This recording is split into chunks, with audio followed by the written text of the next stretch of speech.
this question is the first question of a couple of questions from a passage, right?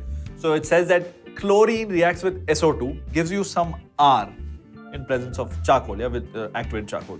Now this R reacts with white phosphorus to give you S. This S on hydrolysis gives you T, which is an oxo acid. And you need to figure out what are R, S and T. So yeah, we need to do this slowly and carefully. So first one is pretty straightforward. R has to be SO2Cl2, okay? In presence of activated charcoal, this is what you get. Now this, when it reacts with P4, this is going to be a redox reaction, okay? Get this in your head. P4 is a very, very strong oxidizing or reducing. Think about it, it's at 0, right? It wants to increase its oxidation number, which means that it is acting as a reducing agent. So yeah, let's see that. SO2Cl2, I'm balancing this, 10 SO2Cl2 plus P4 gives 4 PCl5 plus 10 SO2. Yeah, S got reduced from plus 6 to plus 4.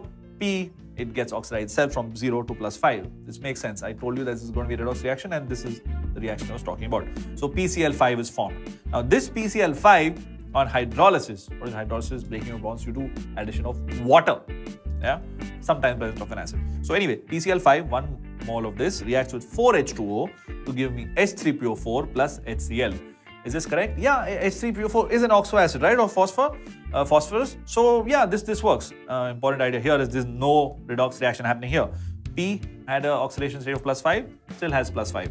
Everything else, let's just check. Yeah, chlorine -1, oxygen is still at -2. So there you go. Second one's not a redox reaction. Second one in the sense, the reaction from S to T, that is not a redox reaction.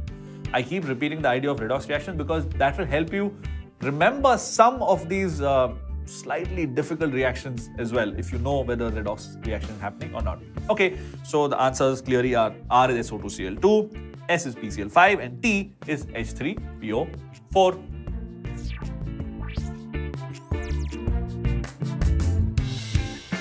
For more videos and live lectures on the JEE, click on the subscribe button now.